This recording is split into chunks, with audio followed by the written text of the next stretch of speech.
जय हिंद साथियों, अभी हम लोग उपस्थित हैं एग्जाम टूर चैनल पर और आपसे बता दें मेरे साथ नवीन सर हैं। सर से जानेंगे जो शिक्षक अभ्यर्थी है, इस वीडियो को जरूर देखेंगे, नहीं तो बार बार आपको दौड़ना पड़ेगा और हतोत्साहित होना पड़ेगा, टेंशन लेना पड़ेगा।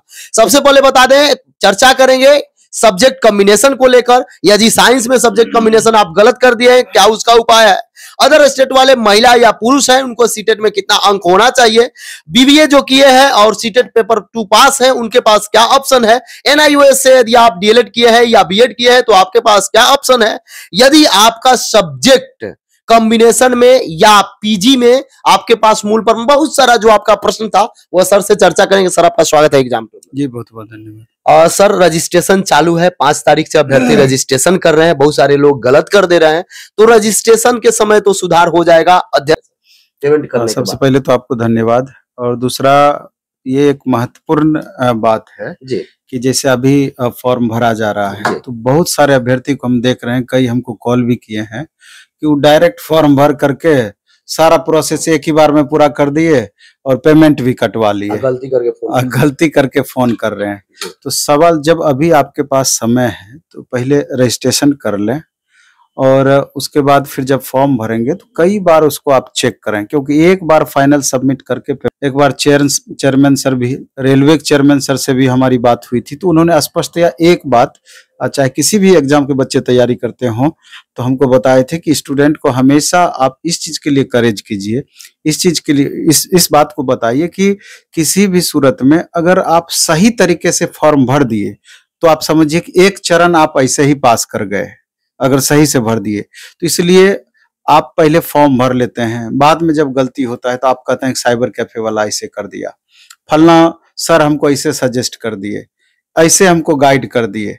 तो कोशिश आप करें कि पूरी जानकारी लेने के बाद ही, एक दिन विलंब हो जाए, 2 दिन विलंब हो जाए, कोई बात नहीं है, लेकिन पूरी जानकारी लेकर के ही सही फॉर्म भरने का प्रयास करें, नहीं तो बाद में बहुत ही ज्यादा आपको पछताना पड़ेगा। जैसा कि इस बार अभी भी हम देख रहे हैं कि इस बार सब चीज हो गया, लास्ट मोमेंट में सब्जेक्ट कॉम्बिनेशन गलत कर दिए, कई और छोटी छोटी ऐसी गलती किए जिसका कि कोई भी सुधार का गुंजाइश नहीं था, और उनको दौड़ से बाहर होना पड़ा अच्छे मार्क्स रहने के बावजूद।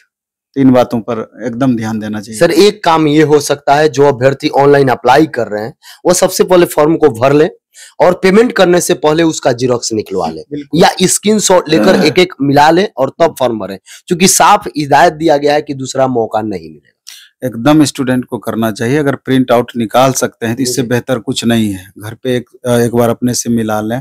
साइबर कैफे वाले कुछ एक्स्ट्रा भी पैसा मांगते हैं तो आप उसको दे दीजिए, लेकिन सही फॉर्म भरने का आप प्रयास कीजिए। एक बार प्रिंट आउट लेकर मिला करके तब जा करके आप सबमिट कीजिए। सर, बीबीए को लेकर अभ्यर्थी कह रहे हैं कि बीबीए हम पास हैं और सीटेट पेपर 2 भी पास हैं, क्या मेरे पास रास्ता है या नहीं? उन अभ्यर्थी को बीबीए, एमबीए और कई सारे सब्जेक्ट कॉम्बिनेशन इस तरह के हैं जिसको लेकर के छात्र आते हैं, और जिसका कि अभी जो नोटिफिकेशन निकला है उसमें कहीं जिक्र नहीं है, कहीं भी जिक्र नहीं। लेकिन अगर एक तरीके से देखा जाए तो बीबीए को, जैसे बीकॉम वाले को अलाउ किया गया है, बीबीए को अलाउ करना चाहिए था। तो ऐसे कैंडिडेट को हम कहना चाहेंगे कि अगर आपसे संभव है तो एक बार शिक्षा विभाग भी आप जाइए और अपनी बातों को रखिए। मे बी कि अगर आप अपनी बातों को रखते हैं तो इस मामले में कुछ अमल करें, क्योंकि पिछली बार भी आप देखे होंगे कि कई अमेंडमेंट लाया गया, बार बार नोटिस दे करके सुधार किया गया। जब बच्चे पहुंचते थे तो उनको फील होता था, लगता है कि यहाँ भी कुछ छूट रहा है, यहाँ भी गलती हो रही है। तो ऐसे तमाम कैंडिडेट को हम कहना चाहेंगे कि थोड़ा सा आप रुक जाएं, स्थिति और बेहतर होने दें, स्पष्ट होने दें। उसके बाद लास्ट मोमेंट में जो भी डिसीजन लेना होगा, फॉर्म भरना है अथवा नहीं भरना है, वो लास्ट मोमेंट में डिसीजन आप लें।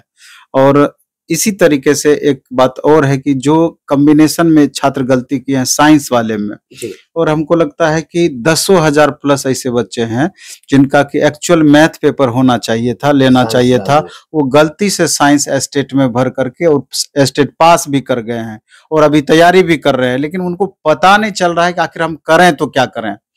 तो वैसे तमाम छात्रों को हम कहना चाहते हैं कि बहुत सारी उस समय वैसी परिस्थिति थी जिसके वजह से आप गलती किए।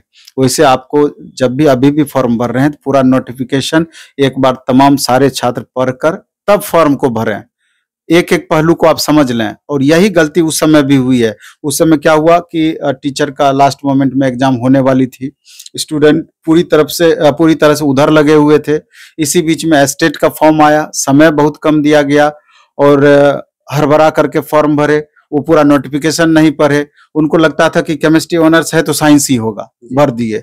फिजिक्स ऑनर्स है तो साइंस ही होगा, भर दिए। साइबर कैफे वाले से पूछे, और किसी आम आदमी से भी अगर वो पूछते कि फिजिक्स हमारा है, साइंस होगा कि नहीं, निश्चित रूप से उसको साइंस बताते, मैथ कोई नहीं बताता। केमिस्ट्री वाले हैं तो उसको निश्चित रूप से फिजिक्स बताता। यहाँ तो था कि अगर आपका botany, zoology, chemistry, biotechnology, microbiology है तो आपको any how science subject choose करना था। और मैथ, फिजिक्स, केमिस्ट्री इधर से कॉम्बिनेशन आपका है या इंजीनियरिंग बैकग्राउंड है तो आपको मैथ चूज करना था। ये स्पष्ट था ये। लेकिन फिर भी जो छात्र ऐसी गलती किए हैं तो उनको भी आपस में अगर एकत्र हो पाए किसी भी सूरत में, 10, 20, 50 छात्र भी, हालांकि 21 स्टूडेंट केस भी किए हैं लेकिन अभी तक कोई उस पर चर्चा नहीं की गई। चूंकि आपके पास ऑथेंटिक कारण है, अपनी कारण को आप बता सकते हैं। आपको शिक्षा विभाग जाना चाहिए, वहां रिक्वेस्ट करना चाहिए और लास्ट मोमेंट में आपको भी डिसीजन लेना चाहिए फॉर्म भरने में कि हमको भरना है अथवा नहीं भरना है। अभी आप जबरदस्ती भर भी दीजिएगा, आपका एग्जाम भी हो जाएगा, एग्जाम देने दिया जाएगा, कोई प्रॉब्लम नहीं है, लेकिन वेरिफिकेशन के वक्त निश्चित रूप से आपको रोक दिया जाएगा। सर, एक बाहर से प्रश्न है, अदर स्टेट वाले अभ्यर्थी प्रश्न कर रहे हैं। एक तो कॉल किए, हम पर गुस्सा भी हो गया। हम बोले कि नहीं, ऐसा कोई प्रश्न नहीं है। सीटेट पेपर, सीटेट पास को लेकर कि क्या उनको भी यहाँ के जो महिलाएं हैं या पुरुष है उतना छूट मिलेगा या 60% चाहिए, 90 अंक चाहिए? बाहर वाले बच्चे को कितना सीटेट में चाहिए? बाहर वाले बच्चे किसी भी कैटेगरी से बिलोंग करते हो, चाहे महिला हो या पुरुष हो, उनको 90 मार्क्स ही चाहिए। अभी आप देखेंगे कि मुजफ्फरपुर 100 व्यक्ति को वहां से निकाले, वो स्पष्ट या कारण भी बताए कि वो अदर स्टेट के थे, 90 मार्क्स से कम उनको सीटेट में आ रहा था। तो इसमें कहीं कोई थोड़ा सा भी डाउट या कंफ्यूजन नहीं है। फिर भी हम बिहार के संदर्भ में भी एक बार चर्चा कर देना चाहते हैं। अभी भी बहुत सारे स्टूडेंट को यहाँ कंफ्यूजन है कि बिहार के जो अगर बच्चे हैं, जनरल मेल या EWS मेल, इसको 90 चाहिए। जनरल फीमेल या EWS फीमेल, इसको 82 चाहिए, यानी कि 55%। और उधर हो गया आपका 60%। इसके अलावा OBC मेल हो या फीमेल हो, 55% चाहिए, 82 मार्क्स होना चाहिए सीटेट पेपर 2 में। SC ST के संदर्भ में 75 मार्क्स चाहिए, 50% चाहिए SC ST के संदर्भ में। महिला हो या पुरुष हो 75 चाहिए, और अदर स्टेट तो वही 90 चाहिए। ये हो गया इस संदर्भ में। तो ये छोटी छोटी बातें हैं जिन पर एक और प्रश्न बच्चे फोन करके पूछते हैं अदर स्टेट के संदर्भ में या बिहार के भी संदर्भ में, कि खास करके महिला कैंडिडेट, कि पति के यहाँ से हमको बनाना चाहिए जाति आय निवास या पिता के नाम से बनाना चाहिए। तो ये सवाल पूछते हैं, जबकि इस बार पिछली बार इसको क्लियर किया गया था। पहले क्लियर किया गया था कि पिता के यहाँ से होना चाहिए। बाद में जब अदर स्टेट का भी दरवाजा खोला गया तो फिर पति को भी अलाउ किया गया। तो इस बार इसकी स्पष्टता नहीं है। तो इस संदर्भ में हम कहना चाहते हैं कि आप पिता के यहाँ से भी बना सकते हैं, पति के यहाँ से भी, लेकिन जाति एनी हाउ आपका पिता के आधार पर ही बनेगा, क्योंकि जाति आपका पिता के आधार पर ही तय होना है, वो पति के आधार पर आपका तय नहीं होगा। इसलिए पिता के यहाँ से जाति आप बनाएंगे, बाकी चीज आप पिता के यहाँ से बना लें पूरा का पूरा, कोई दिक्कत नहीं है। पति से भी आय वगैरह बनाइएगा तो भी दिक्कत नहीं है। लेकिन दूसरा एक चीज और हम बता देना चाहते हैं कि जो क्राइटेरिया होता है कि अगर आप OBC सर्टिफिकेट बना रहे हैं या EWS बना रहे हैं तो उसका एक लिमिट किया हुआ है कि इतने से कम का आपका होना चाहिए। अगर उससे ऊपर का आय आपका होता है तो वहां आपको आरक्षण का लाभ नहीं मिलता है किसी भी तरह का। यहाँ तो स्टूडेंट बहुत सारे कंफ्यूज हो जाते हैं क्रीमी लेयर और नॉन क्रीमी लेयर में भी। अगर आप क्रीमी लेयर में टिक आउट कर दिए तो आरक्षण का लाभ आपको नहीं मिलना है, नॉन क्रीमी लेयर में टिक करेंगे तभी आपको आरक्षण का लाभ मिलेगा। तो ये छोटी छोटी कुछ बातें चिल्लाते हैं मेरा इतना अंक है, रिजल्ट नहीं हुआ। कई बार ऐसा होता है, रेलवे में भी हम देखते थे कि स्टूडेंट कह रहे हैं कि इतना पर ही कट ऑफ गया, हमको इतना मार्क्स आया, मेरा रिजल्ट नहीं हुआ। बाद में हम स्पष्ट बोलते थे कि तुम्हारा यहाँ गलती किया होगा इसलिए कि तुमको ऐसा लग रहा है, आयोग का गलती नहीं होगा। बाद में वही चीज सत्य प्रतीत होता था। तो ये सब छोटी छोटी बातें हैं जिन सर बहुत सारे अभ्यर्थी हैं जो BEd हो या DLED हो या PG हो या इवन ग्रेजुएट किए हुए, ग्रेजुएशन किए हुए, उनके पास मूल प्रमाण पत्र को लेकर कि क्या मेरे पास मूल प्रमाण पत्र नहीं है, प्रोविजनल है, ओरिजिनल नहीं है, तो अभी कोई दिक्कत होगा या अभी हम निकलवा लें या क्या करें? नहीं, अभी तो जैसे प्रोविजनल से काम चल जाएगा, लेकिन निकलवा लेना चाहिए अगर संभव है तो, क्योंकि आपका जो लास्ट दिया जाएगा टाइम डेट, तो उसके पहले तक आपको एनी हाउ मूल प्रमाण पत्र निकाल लेना है, और मूल प्रमाण पत्र ही वहां पर आपका वेरिफिकेशन में जाएगा। इस बात को याद रखना है। दूसरा, स्टूडेंट एक हमेशा पूछते हैं कि सर्टिफिकेट नंबर सर उसमें फॉर्म भरने में क्या देना है, तो उसमें एक यूनिक आईडी आपका एस्टेट में, हाँ एस्टेट की बात कर रहे हैं, उसमें वेब सर्टिफिकेट जो निकाले हैं आप, उसमें एक यूनिक आईडी दिया हुआ होगा, तो निश्चित रूप से वही वाला देना है। और उसके बाद एक चीज और पूछा जाता है कि इशू डेट के बारे में, तो चूंकि 3 अक्टूबर का आपका रिजल्ट आया है, तो 3/10/2023 इशू डेट उसमें देना है। एक और लास्ट में जो हमसे अधिक से अधिक बच्चे फोन करते हैं, पता करने की कोशिश करते हैं, अभी भी 6 to 8 की बात करें, सब्जेक्ट कॉम्बिनेशन में बहुत जगह पर खामियां नजर आती है, या संतुष्ट बच्चे नहीं रहते हैं, या कंफ्यूजन में रहते हैं हिंदी भाषा, हाँ लैंग्वेज को लेकर के। तो मेरा कहना है कि जैसे अगर आपका ग्रेजुएशन में कोई भी पेपर रहा हो, कोई पेपर, हाँ कोई भी पेपर, लेकिन अगर ग्रेजुएशन में जैसे एक मूल पे ओरिजिनल हो, सॉरी ऑनर्स पेपर होगा, 2 सब्सिडी होगा, तो अगर ऑनर्स और सब्सिडी मिला करके अगर कहीं पर भी आपका लैंग्वेज पेपर है, हिंदी या इंग्लिश, तो आप 6 to 8 में उस पेपर को लेकर के लैंग्वेज के रूप में आगे बढ़ सकते हैं। उस पेपर से आप एग्जाम, हाँ उस पेपर से एग्जाम दे सकते हैं, लेकिन सब्सिडी में होना चाहिए। अरबी हिंदी वगैरह जो अलग रहता है कंपलसरी पेपर में, वो नहीं होना चाहिए, सब्सिडी या ऑनर्स पेपर। तो 6 to 8 में उसको भाषा पेपर के रूप में आप आगे बढ़ा सकते हैं, इसमें कोई भी कंफ्यूजन नहीं है।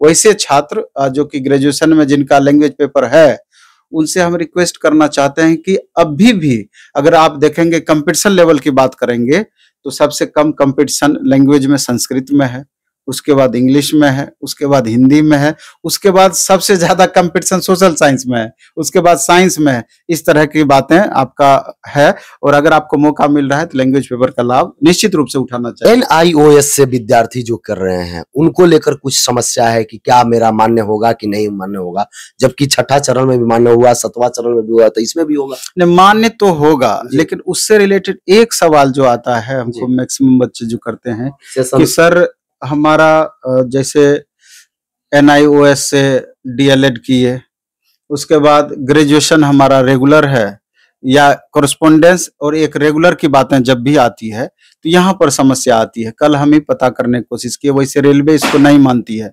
वो उसको रेगुलर ही मानती है रेलवे, लेकिन बिहार SSC भी रेलवे वाले ही पैटर्न को फॉलो करती है, वो भी दोनों को आपको कंटिन्यू नहीं करने देगा। लेकिन UGC 2019 में एक अपने रूल लाई है कि अगर एक रेगुलर है, दूसरा कोरेस्पोंडेंस है, तो वो चलेगा, और 2020 में इम्प्लीमेंट हुआ। हालांकि ये छात्रों के द्वारा थोड़ा सा इस मामले में डिस्कस हमसे किया गया, लेकिन जो स्टूडेंट का ये कंडीशन है, एक बार UGC का गाइडलाइन भी देख लेंगे। लेकिन यही बात जब हम BPSC के संदर्भ में पूछे, तो BPSC बहुत हद तक इसको मानने के लिए तैयार है कि इस परिस्थिति में भरा जा सकता है, लेकिन कुछ अधिकारी वहां पर भी कंफ्यूजन में थे। तो हमको कल तक कुछ अधिकारी वहां का बताए हैं कि 100% कंफर्म होकर के ये एक रेगुलर दूसरा कोरेस्पोंडेंस वाली बात को हम कंफर्म कर देंगे कि BPSC TRE में क्या इसका झोल है। तो इस बात को संभवतः दूसरे दिन अगर आप इंटरव्यू लेंगे, तो वहां हम 100% ये चीज कंफर्म करने का कोशिश करेंगे। कई सारे ऐसे ऑप्शन है जहां पे 4 साल लिखा जा रहा है, 10 साल लिखा जा रहा है, क्योंकि उसमें प्रिंसिपल वाला भी है, बहुत सारा अलग अलग पद है। उसमें एक अन्य रह रहा है, ऑप्शन जब खुल रहा है तो उसमें एक अन्य रह रहा है। यदि अभ्यर्थी का दोनों में से कोई फुलफिल नहीं है तो वो अन्य नहीं, निश्चित रूप से पहले उनको ना पूरा कंडीशन पढ़ना है। अगर पहला कंडीशन हम फॉलो नहीं कर रहे हैं, दूसरे कंडीशन को पढ़ेंगे, दूसरे कंडीशन को भी फॉलो नहीं कर रहे हैं, तो अन्य पर निश्चित रूप से जाएंगे और उसी हिसाब से भरना चाहेंगे। एक बात हम और कहना चाहते हैं कि बहुत सारे ऐसे छात्र हैं जिनका 11th 12th भी है, 9th 10th भी है, 6 to 8 भी है। ऐसे तमाम छात्रों से मेरा आग्रह है कि ऊपर से नीचे के क्रम में अपना प्रायोरिटी बनाएं। चूंकि समय कम है, पढ़ना बहुत ज्यादा है, इसलिए 11th 12th में सबसे ज्यादा संभावना उसकी रहेगी। वैसे भी अगर देखेंगे, एक आध 2 पेपर छोड़ दिया जाए 11th 12th में, तो अभी भी कंपटीशन लेवल एकदम नहीं के बराबर है, 0 है। कल उसका एक वीडियो भी हम संभवतः बनाएंगे कि पीजीटी टीचर के लिए कंपटीशन लेवल किस सब्जेक्ट का कैसा है, टीजीटी टीचर के लिए किस सब्जेक्ट का कंपटीशन लेवल कैसा है।